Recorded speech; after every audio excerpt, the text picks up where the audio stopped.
Hi guys, welcome to another episode of So Poddable, and today I have an amazing guest who goes by the name of Ngachira. Hey, I don't go, but I'm here now. Hey. And it's okay to be boring if you have money, you know, like It's allowed. people will laugh. You go, oh, Mdozi ongeza salo, you know, like it's good. He's a comedian, creative, writer. By the writer too, ni creative, sindio? It depends, like what they're writing.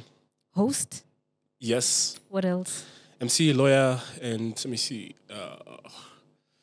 Disappointment to the parents and like I think all of us general can say that. no, part. general. You know when you get a family get together and they point to the kids telling who not to be. Yeah. That guy. That's the guy. I differ with that. Ask me why I differ with that. Why do you must be the funniest guy during the family gatherings. Kila mtu tu anataka kuwa around you. Surprisingly, no. No? No. There are people who are like, my mom is the funniest person I think I know. Oh, really? Yeah. Even uko kwetu Ocha, she's one who MCs weddings. She'll MC like Bible study whenever the mama gathered around. So she's the one who does all those funny. She's the one who's the more naturally humorous person. So you kind of got your personality from her kidogo. Yes, Yeah? there's that. Yeah. Interesting. So since we're already talking about your mom and your parents and all that, did you always grow up loving comedy, or when did you realize, by the way, I kind of got it? No, I don't. Comedy for me came like really late in my life. I was never the funny guy. Mm-hmm. I was maybe a bit of a joker, yes, but I was never the class clown. Comedy came much later in life. So growing up, I was very geeky. I was studious. I think dance was what I used to do. Dance hall?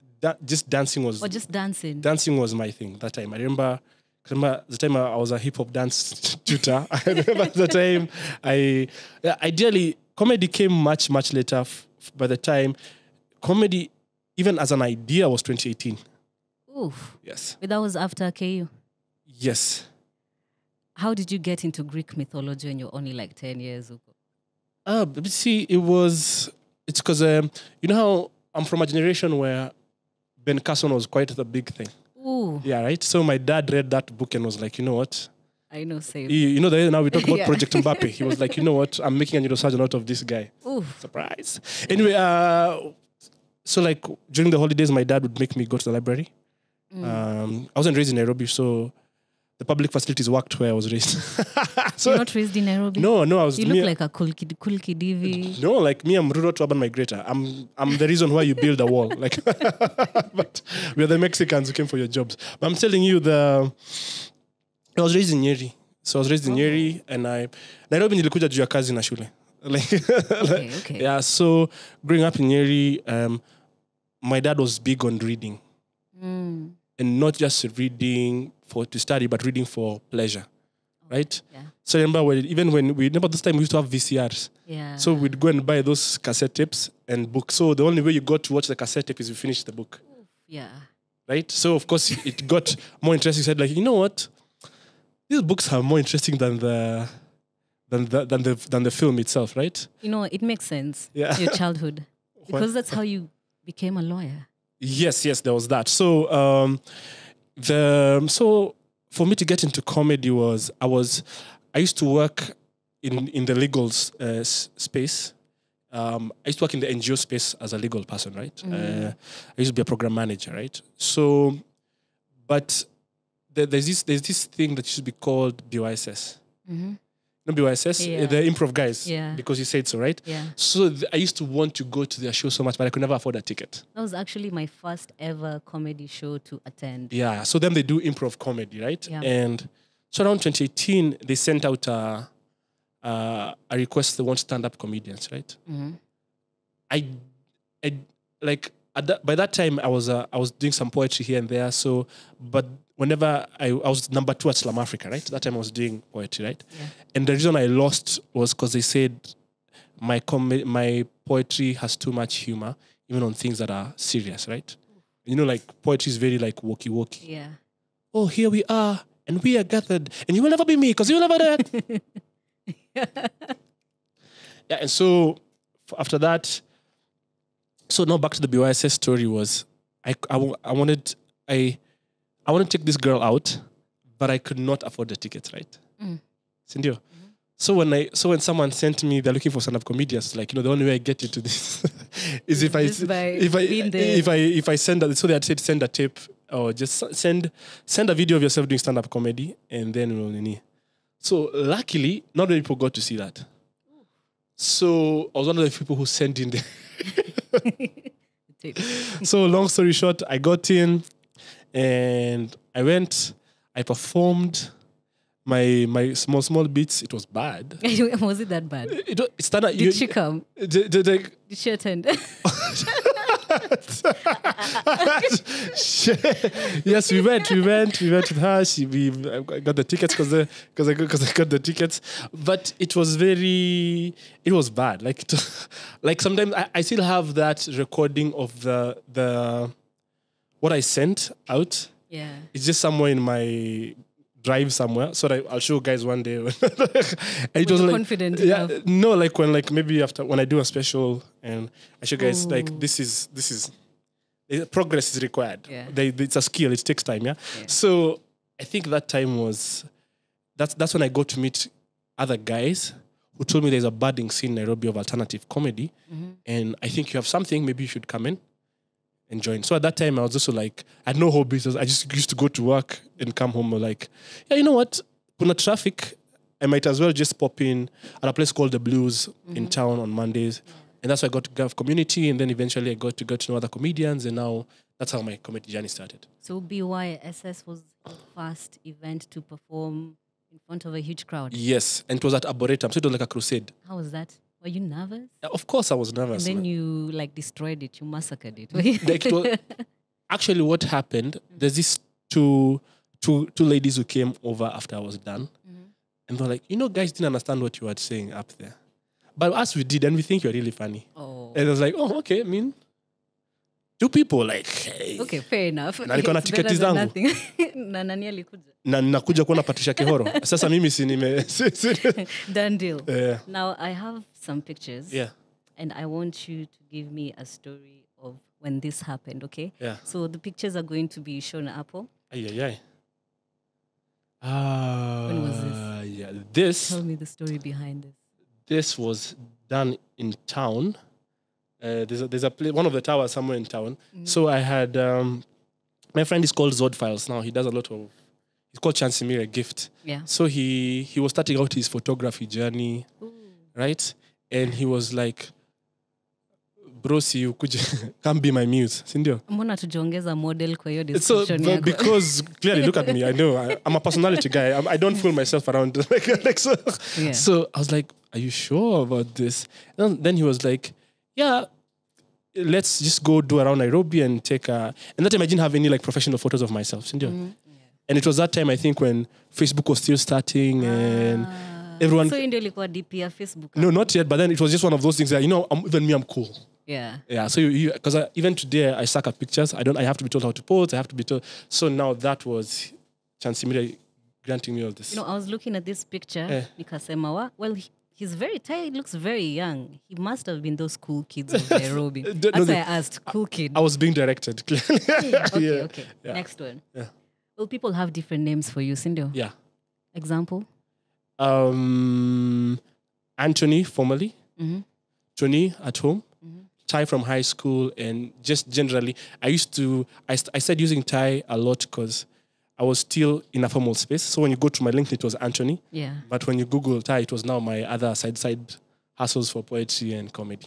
Okay. Yeah. AKA Jojo who? Oh, no, of course there's Brock Jojo. Okay, stop right there. I do like... You look like a skinny Jojo. Yeah, I won't add bro. Who did this? AI. No. Yeah, it's AI. It was AI. This looks like it was done in No, trust, it's AI. When AI came and everyone was experimenting with it and you feed it your picture, then it gives you... But why are you skinny here? AI kidogo tu ni... If I was to show you the others, no, there are some where I look like a broke Joho. Others like Frankie never gymmed it. Stop right there. Thank God. Now there's something you posted and said, my New Year resolution is to get fit and a healthy body. But at that time, if you, you continue. It was a joke. It was really about not my actual body. Okay. Yeah. I thought you were very serious. No. Like if you read the joke, then the next thing is the morgue attendant giving me a bad look. Yeah. It was a joke. It wasn't my body I was talking about. Have you ever hit the gym? Yeah, once in a while I pass by there to just, check it out. Like when I feel like the Kautambi is coming, I go in for like 3 months and I come out. Yeah. As a comedian, you're not supposed to look too good. Why? Yeah, as a comedian, people want you to have a worse life than them. No one wants someone who makes fun of them and their life looks to be going better than them. The worse you look as a comedian, the funnier people think you are. The more relatable you seem.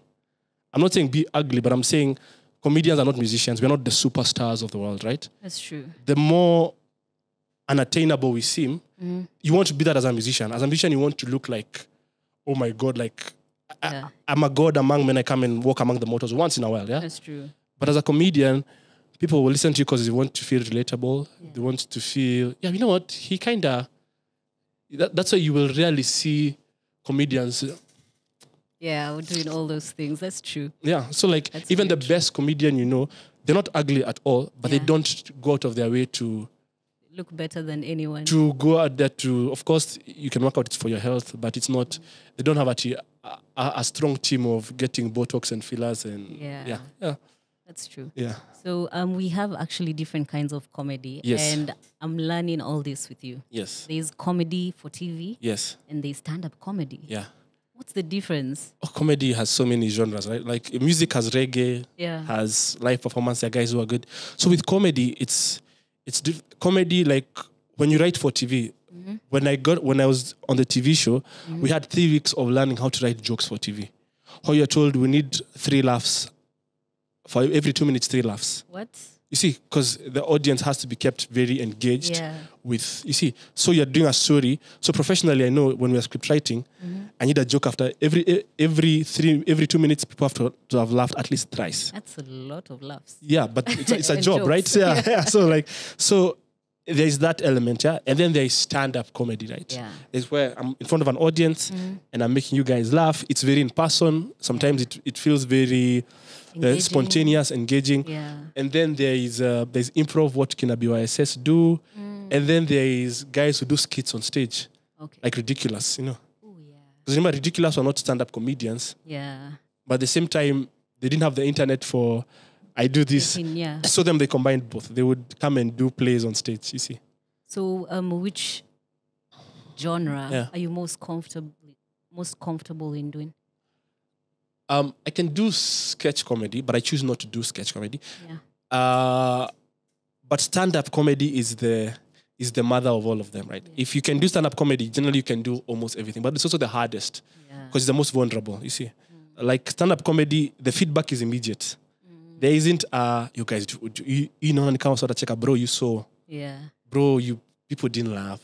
True. You see, or people laughed and whatever it is, yeah? Yeah. And so stand-up comedy it's one of the least taken up forms of comedy because everyone thinks they're funny until you give the microphone and stand in front of guys. Yeah, and it's unlikely that it'll be funny the first time, and you have to keep coming back. You see, you just get crickets the whole time. Yeah, so a lot of comedians prefer the internet as a model because you post your stuff. If I don't like it, I'll pass away over time. Yeah. But when I'm standing in front of you, especially, I can be accidentally funny if I was doing a TED Talk. Yeah. And then I was funny, right? Yeah. But if this guy has called himself a comedian, he's come to make us laugh.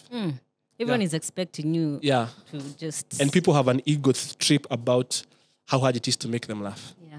Like they take pleasure in that you can't make them laugh, It makes sense. They'll pay to come to your show. That's true. To show you can make them laugh. Exactly. Yeah. So do you think that's why this Njugush thing came to happen? Because there's people who have different preferences? Well, yeah. The thing is, what's the difference between constructive criticism and being a hater? Ooh. Like, so where do we draw the line between, if there's a difference between Ty, I didn't like that joke. Yeah. And Ty, you are not funny. Yeah. You see? Yeah. Maybe there's that. And then also, I think with Njugush, he's created his audience. Yeah. Like his people, they know him. They'll come, they watch him and his wife do their thing. Yeah. And that's why even when he went to Australia, he didn't go to perform to Australians. He went, found the Kenyans who live in Australia, and it worked for him. And gave them a good show, yeah. Yes. So it's... now, if someone from Australia says, I did not enjoy that show, Sindio, so are they a hater or are they an audience member who did not enjoy the show? Target audience. So yeah, but the thing is, if you're a comedian, you'll have to take it. Like it's whether not you like it or not. I'm sure it's not the first time someone has told Jugu she's not funny. Definitely. If you're a comedian, and even then, or it's Jokali who said it, it's not the first time Jokali has mentioned something like that. It's just that the first time people took it a lot seriously. Like Jokali, when Eric Omondi came after musicians and said, you guys are not doing a good job. Yeah. That was the first time he actually said, you know what? In Kenya, the comedians are not stepping up. No one is doing an hour on set. No one is doing... He raised very valid concerns. Yeah. Like outside the internet is not a good place for criticism because everyone elevates it. But true. If you sat down and listened to what he was saying, his concerns were genuine in the sense of our comedy scene as a country needs to get better, you see. Yeah.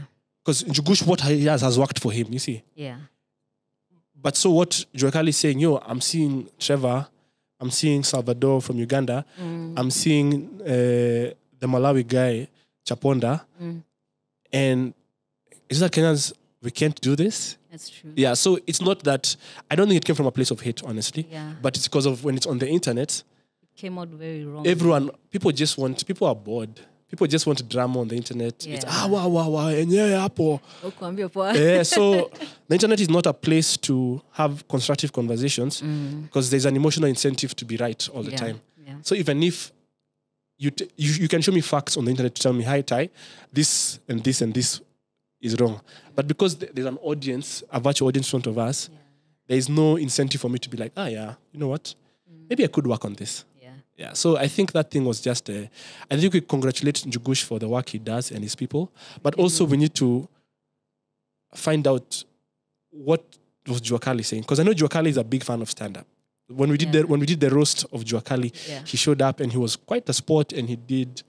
and he's gone out of his way to clarify things. And sometimes you take back your statements not because you mean to take it back, because of the mob, That's the internet true. is a mob, so And I think the fans are the ones who added fuel to the fire. Of course. But how does one get to differentiate comedy as a craft? Because that's what you do. Yeah. And there's comedians who just do it for clout, if you know what I'm saying. Yeah, okay, clout is a hard word, but maybe recognition and love, right? In the sense that, sadly, as a country, we didn't have a stand-up scene before the internet showed up. Yeah. So now, everyone who thinks they're funny is told you go post it on the internet. Be funny on the internet, you see. And the thing is, there are like two journeys you could take, right? The journey for stand-up is long and arduous. At the end, it's very gratifying, right? Yeah. Because you get to tour other countries, you get to do those things as a stand-up comedian, you see.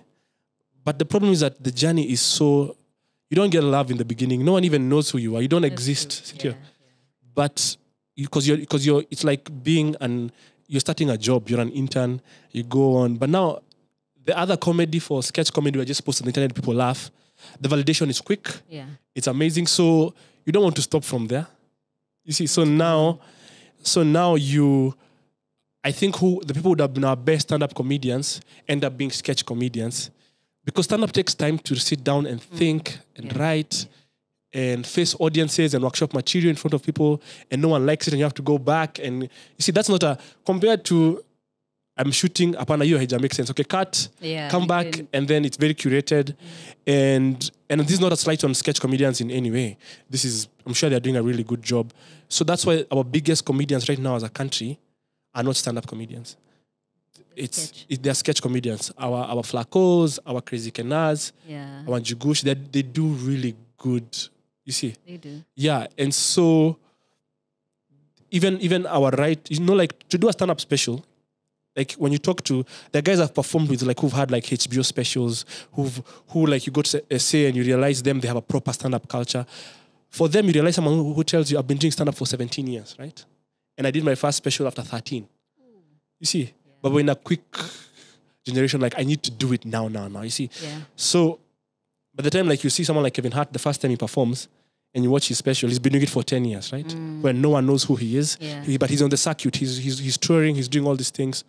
Kind of, we don't have that platform yet for touring. Like it's getting there, but like no one has time to. Yeah.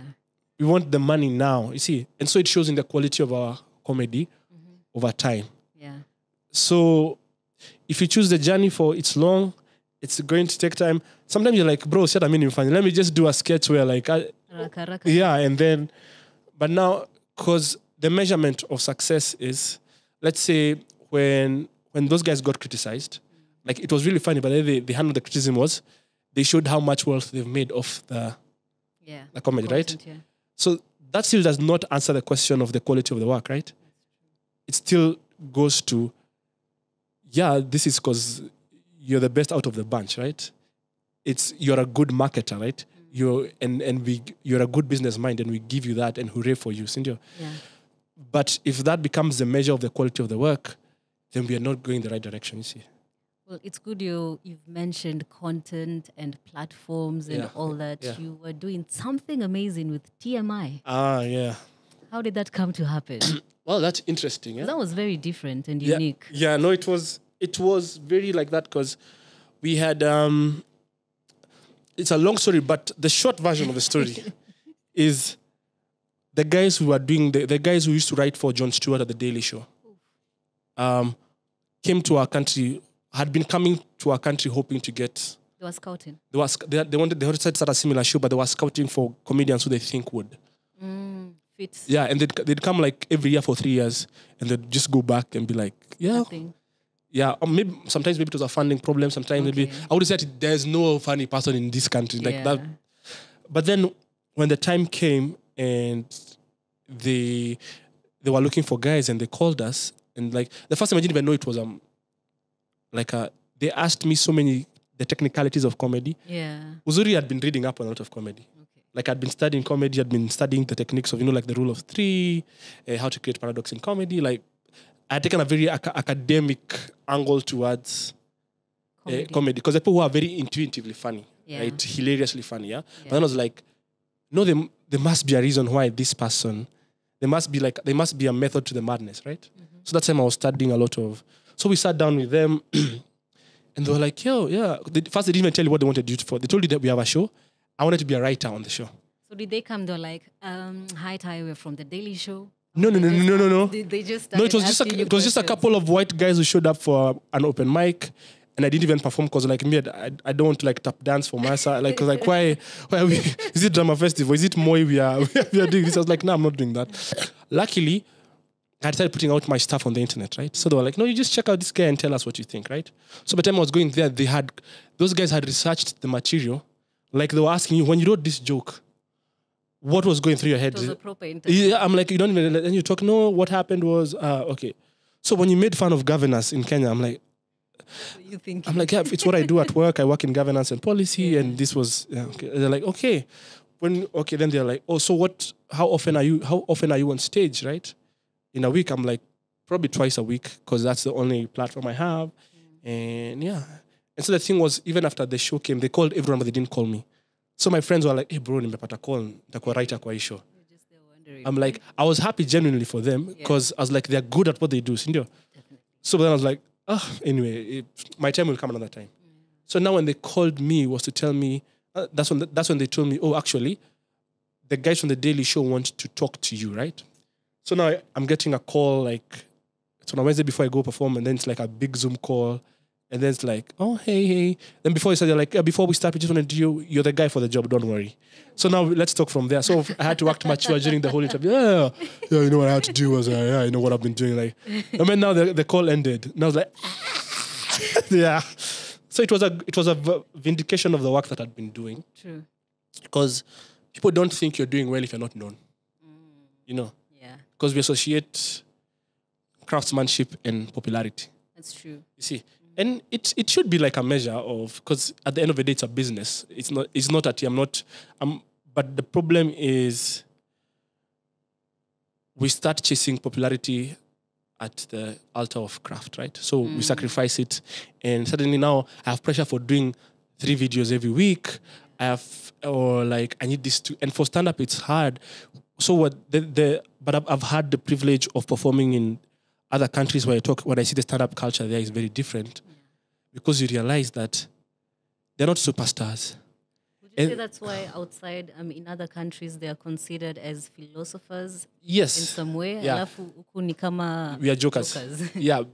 It's because here we are, like, let's use like the Churchill show as an example, right? It was a really good choice to enjoy watching it. The problem became, if you are funny anywhere in Kenya, bro, under Churchill. Where we under Churchill? Yeah, that's true. So the problem, there wasn't a route for, I work out at some clubs, I do this. By the time I'm on TV, I'm good. So it was, I'm in campus, I think I'm funny. I'm somewhere in the middle of Narok, I think I'm funny. I come and audition, right? So I feel we could have had so many good comedians who it didn't work out there because they never had the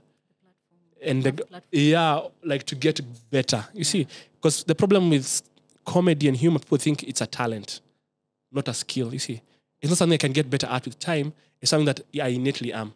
A musician will be told, I like this song as Sauti Sol, but I don't like the other song. A comedian is like, it's you're the one who's not funny. You see, we never really see them as skill people or craft people. It's who they inherently are. So someone will look at me and say, I can't tell me, funny. You see, it's not that, and it's because maybe the first 2 jokes they had were bad or were not their cup of tea. You see, but over time you realize that you can't be a superstar in 2 days. You see, and if you are, it's not sustainable. You'll have to start doing things and even when you become a superstar, you still have bad days. That's true. Yeah. And it's one of those things I always say that when like being a comedian in Kenya is waking up every day to be told how not funny you are. Like it's well, that's really bad. Yeah, it's being a comedian in Kenya is like, people come and say even on stage I talk about it, I'm like, people can say me spendi comedy Kenya, la la la la la. Because we're a third world country with first world tastes. Yeah. Right? Yeah. But no one goes and say me spend the accounting ya Kenya. Me IT ya Kenya unibo. Me my producer wa Kenya, like, bro, this is a product of the system we live in. Yeah. Like Jugush's comedy works because why will he fill up KCC? True. Why? Because you tamona tu hapana like that, and it works for him, right? Well, funny thing, people will complain, but his shows will be sold out. At the end of the day, like, if you complain, I'm sure, I don't like saying complaining. Criticism is not a bad thing. Yeah. I feel like as a comedian, you need to be criticized consistently. Or just in everything you do, Cindy. Like, let me ask you, what's your favorite Njugush joke? I don't have a favorite. Tell me one Njugush joke. Exactly. You see? So it's the thing for maybe it's not your cup of tea, and that's fine. But there's someone who will go and say, I like when he said this, and this. But now for stand-up, if you're a stand-up comedian, you know their joke. Yeah. You know the joke of that guy. You see, and so the problem is that Kenyans. I think this conversation was good for us to differentiate sketch comedians, like drama comedians and stand-up comedians, you see. Yeah. And Kenyans are suffering from low self-esteem that they're reflecting on their comedians. Kenyans want their own Trevor Noah, they want their own, and it bugs them when Njugush does not fit that mold. Yeah. Because they're fighting wars with Nigeria and South Africa. That's very true. You see? Yeah. Because so the comedians here are just suffering. Mm-hmm. Because Kenyans are fighting another war. I first have to introduce you to my culture. Yeah. Then make you laugh about it in that small slot I've been given. It's not easy. An American comedian will come to Kenya and be like, yo, man, I was growing up in the hood and and we get it. Because you understand. Yeah. Everything. But when I go there and like, hey, unajua mambo ya Kibira. Hey. Now we have to start with, hey, yeah. I'm from Kenya. In Nairobi, there's Kibira. Yeah. So they're not first conversant with our culture. So as a comedian, the skill of first making you conversant with my culture. Yeah. But there are things which cut across humanity. Dating, politics. There are things which And there are things which, what do they know about us? There are things which generally will cut across different cultures. Someone can hear me say the same joke twice, right? Yeah. At an open mic. And I'm like, yeah, I'm working on it. That's why you're not paying. Like, that's why the reason it's, yeah. And another one is like, you should be bigger by now. You see? Well, that hurts. And I'm like, no, najua protein inakula squeezy. No, but yeah, of course, I'm like, you think. Yeah. Inherently, you know, humor is not a skill for comedians only. Humor is a skill we can all use in our day-to-day. Yeah. Yeah, humor breaks, it makes us have hard conversations. Right? There are conversations we would not have if I didn't use humor. It helps you change your perspective. That's true. It lowers your emotional guard when I speak to you. And there are things which, the opinions I have and you have that are so different from each other. But if I was to make you laugh before I said it, you'd be more willing to listen to why do I think the way I think. I think I heard you say laughter takes away fear. Yeah, that's now for politics. Like, if I can laugh at you, don't. When we were doing TMI and we were making fun of Museveni, you'd look at the YouTube comments. It's Ugandan saying, But in real life. They're like, hey, Museveni. Yeah. But it's humor as a skill is, I think everyone should develop it. Yeah. Generally. Not so you can become a comedian, but because it makes it easier. Yeah, people will find you more attractive when you're funny. That's true. You could be like a 3 on a good day. And if you're funny, it goes to like a 7. Hi, Roya. Right? Because at its core, people being funny is not how, like, it's like being interesting. It's not it's how I made you feel about your opinions. It's not necessarily how you feel about me. It's how you feel about yourself when you're with me. That's true. Yeah, you see. So I do paid gigs. The paid gigs are where I'm on stage for 20 minutes plus. Then there are open mics where I'm probably on stage for like 5 minutes or 10 minutes. And those ones they can be in so many places. Check out Stand-Up Comedy, Stand-Up Collective, Punchline Comedy Nairobi. And what happens there is you'll get to see comedians you've never heard of before who are like mad hilarious. Like, just come to see how funny I'm not. I'm sure you'll find a better comedian or comedian who is more of your taste when you show up there. So, and that's like every Wednesday, 2 Grapes, Kilimani, or The Craft at Westlands. Thursdays is Brioche, the Brioche at Riverside. Friday, Fit Kitchen at Lavington. Guys, another amazing episode of So Poddable. By the way, if you want more laughters, you just go to our YouTube channel, subscribe, like,